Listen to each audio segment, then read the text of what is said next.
Hello everyone, welcome back to wisdom crafts. आज हम class 11th के नेक्स्ट क्वेश्चन को डिस्कस करने जा रहे हैं।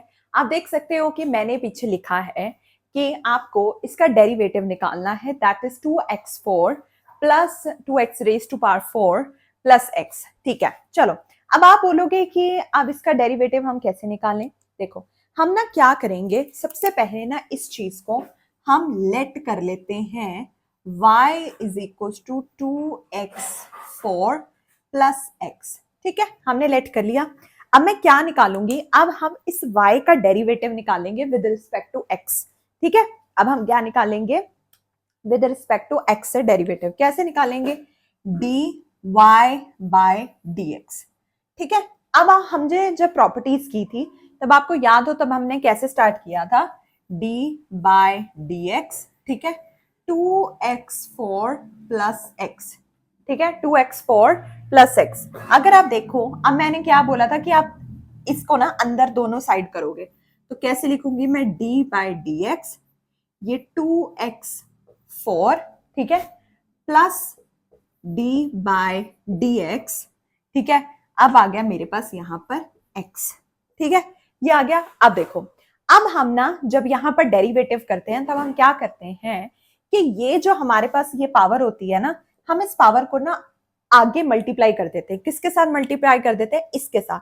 अगर तो यहाँ पर कोई नंबर है, ठीक है, तो हम यहाँ पर उसके साथ मल्टीप्लाई करेंगे। अगर कोई नंबर नहीं लिखा है तो ऑब्वियसली उसका मतलब है कि आपका 1 लिखा गया है। ठीक है, तो आप क्या करोगे, 4 को 2 के साथ मल्टीप्लाई कर दोगे, तो क्या आएगा, 8x। राइट, ये आ गया मेरे पास। अब हम डेरिवेटिव कर रहे हैं, ठीक है, तो ये d बाई डी एक्स लिखने का कोई मतलब नहीं है, तो 8 लिखा, 8x। और अब यहां पर क्या आएगा, 4 माइनस 1 दैट इज 3। ठीक है, ये आ गया आपके पास 8x क्यूब। ये हमने ऐसे करना है, मतलब ऊपर जो पावर है ना उसको आप माइनस कर दोगे। ठीक है, उसको आप माइनस कर दोगे। अब ये क्या है, आपको पता है x का डेरिवेटिव क्या होता है, 1। 1, ठीक है, ये है हमारा dy बाय dx की वैल्यू। ये आगे हमारे d बाई डी एक्स की वैल्यू। ऐसे हम चीजों को डेरिवेटिव करते हैं चीजों का। ठीक है, आई होप आपको ये तो समझ में आ गया हो, काफी इजी था, स्टार्टिंग थी। चलो, अब नेक्स्ट मैं एक और आपको बताती हूं। अब चलो देखो, अब हम ना cos square, sorry, y square cos x, क्या लिख रही हूँ, चलो मैं आपको लिख ही देती हूँ। Next question, question number 2, derivative of x square cos x. इसका डेरिवेटिव अब हमें करना है, कैसे करेंगे, फिर से वही कंडीशन, आपको इसे y लेट कर लेना है। ठीक है, आप इसे क्या लेट करेंगे, y। ठीक है, अब लिखो जरा, let y is equals to x square cos x. ठीक है, अब हम क्या करेंगे, अब हम डेरिवेटिव करेंगे y का विद रिस्पेक्ट टू dx। ठीक है, अब क्या आया, dy बाय dx। ठीक है, इधर क्या आ जाएगा, d by dx x square cos x, x square cos x, ये आ गया हमारे पास। ठीक है, चलो अब आपको याद हो कि जब अब हमारे पास ये दोनों मल्टीप्लीकेशन में है, ठीक है, आपको याद हो जब मैंने आपको प्रॉपर्टीज हाँ बताई थी डेरिवेटिव की, तब आपको मैंने बताया था कि अगर हमारे पास दो फंक्शंस हैं तो हम कैसे उनको उनका डेरिवेटिव करते हैं, first function as it is derivative of second plus second function as it is derivative of first. Okay, अब जब वही चीज हमें दोबारा फॉलो करनी है, first function as it is, okay, derivative of second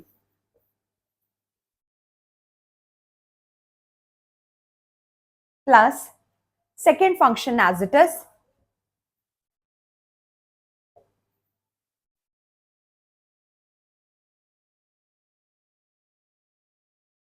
derivative of first।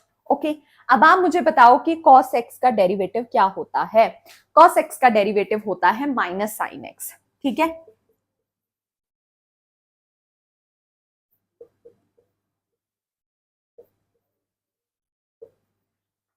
ठीक है। अब इसका डेरिवेटिव एक्स स्क्वायर का 2x, यही आया हमारे पास 2x। आ गया, समझ में आ गया यहां तक आपको? आई होप आपको ये यहां तक तो समझ में आ ही गया हो। ठीक है, अब मैं क्या इसे ऐसे लिख सकती हूँ, क्या मैं लिख सकती हूँ, dy by dx 2x cos x minus x square sine x, right? लिख सकती हूँ ना मैं? हाँ जी, लिख देते हैं, इसमें क्या ही दिक्कत है। तो ये आ गया हमारे पास फाइनल आंसर। अब आपको लग रहा होगा कि ये आंसर तो बहुत ही बड़ा है जी, ये हमें कैसे आएगा? नहीं, कोई प्रॉब्लम नहीं है इसमें, ये आंसर बिल्कुल सही है। ठीक है, आप उसको फर्दर सॉल्व कर ही नहीं सकते हो अब। ठीक है, अब कोई मेथड नहीं है उसको फर्दर सॉल्व करने का, तो आपको यहाँ पर इसे रोकना ही पड़ेगा। ठीक है जी, अब आगे आपको समझ में? हाँ चलो, अब हम नेक्स्ट क्वेश्चन करते हैं। चलिए नेक्स्ट क्वेश्चन करते हैं।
देखो, अब ये है हमारे पास थर्ड क्वेश्चन।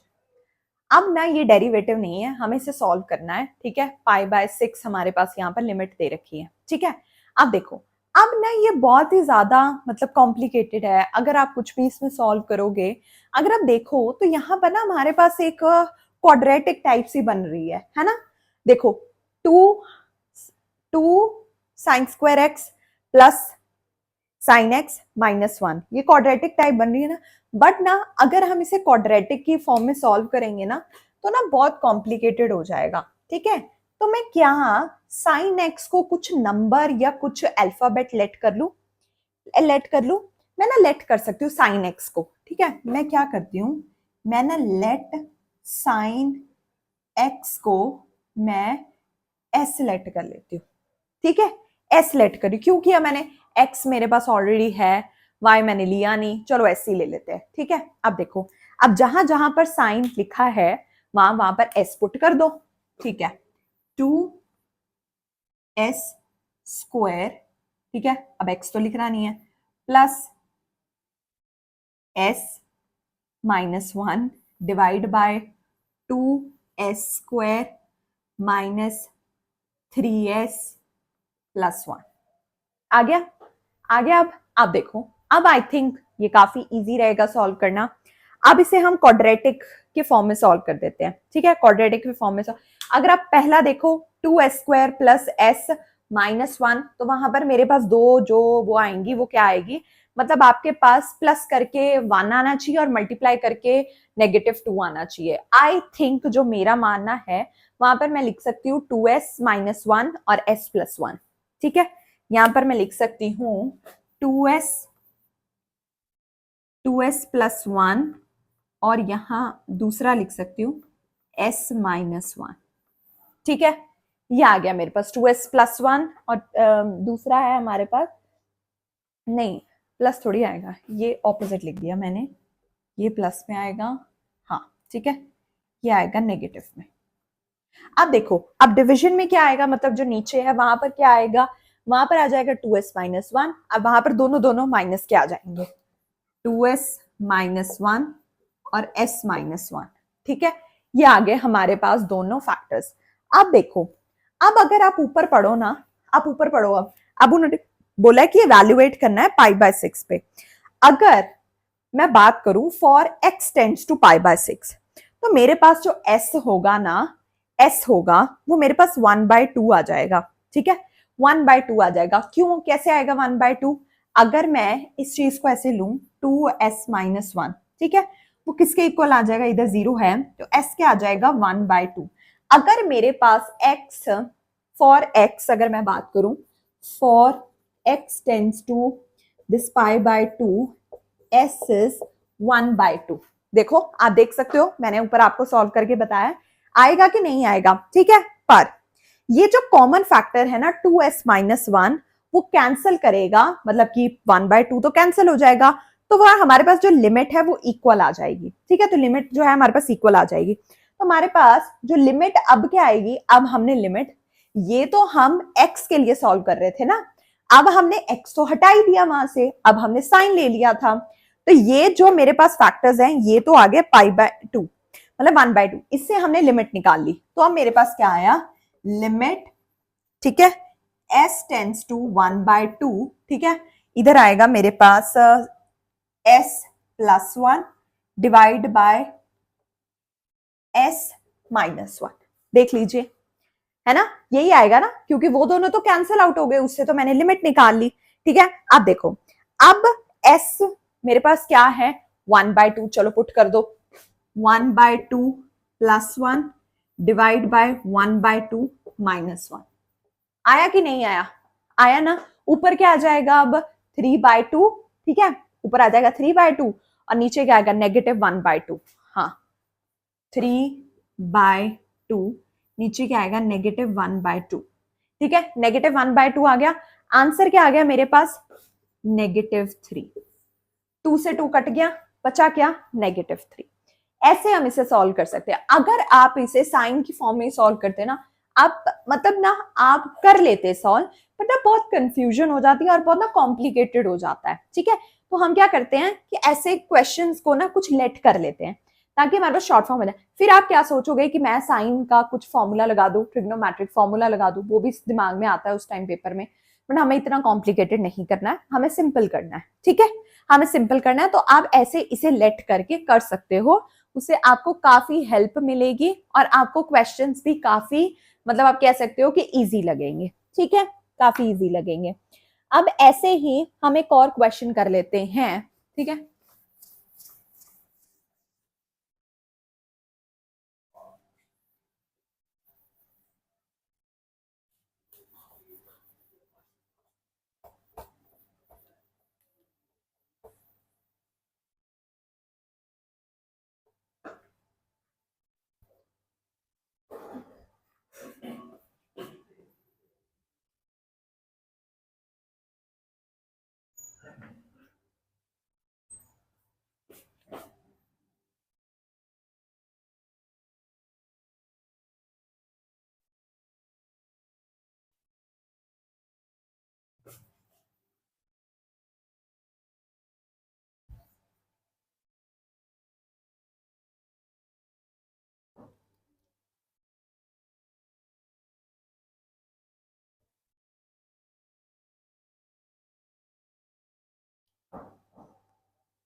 देखो अब ये है हमारे पास next question.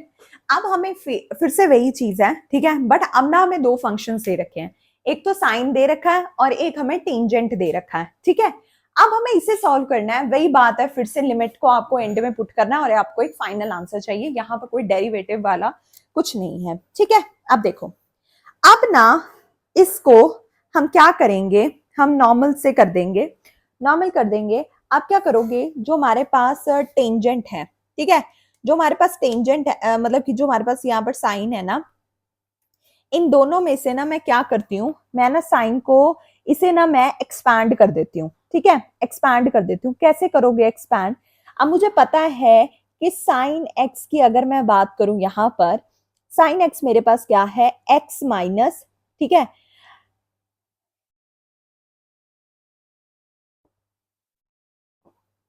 Tell me how they did in easy वे।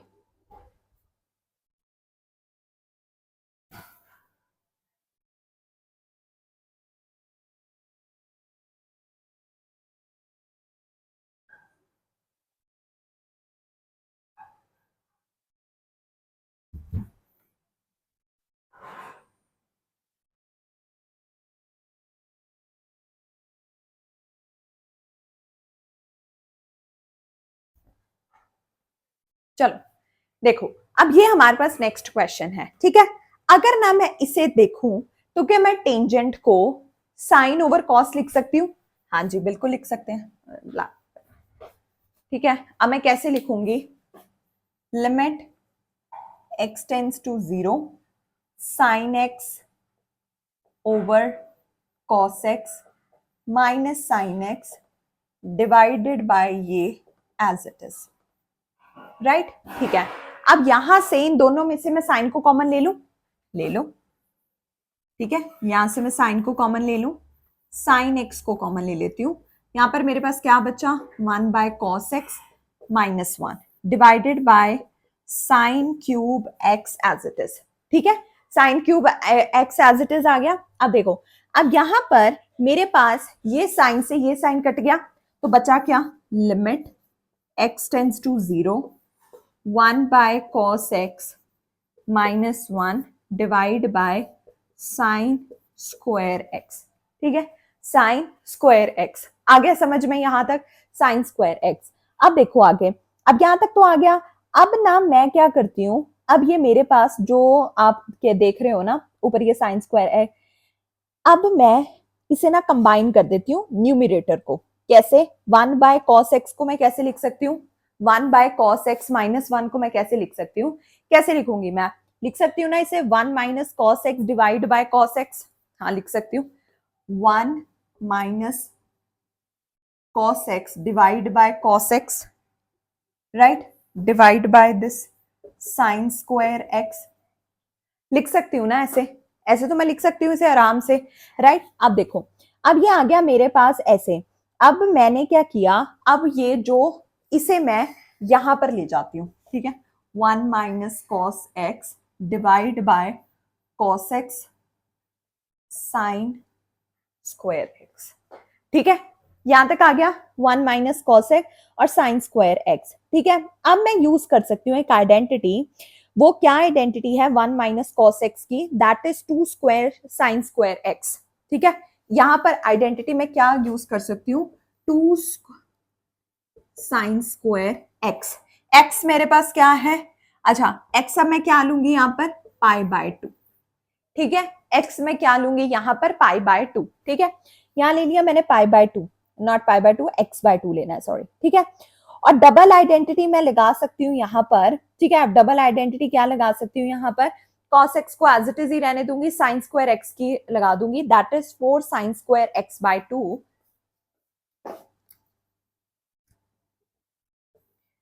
ठीक है, cos x as it is 4 sine square x/2, ठीक है, ये आ गया यहां तक। अब डबल आइडेंटिटी है तो लिखना तो पड़ेगा cos स्क्वायर x/2, ठीक है, क्या आएगा cos स्क्वायर x/2, आ गया कि नहीं आया, ठीक है, आ गया।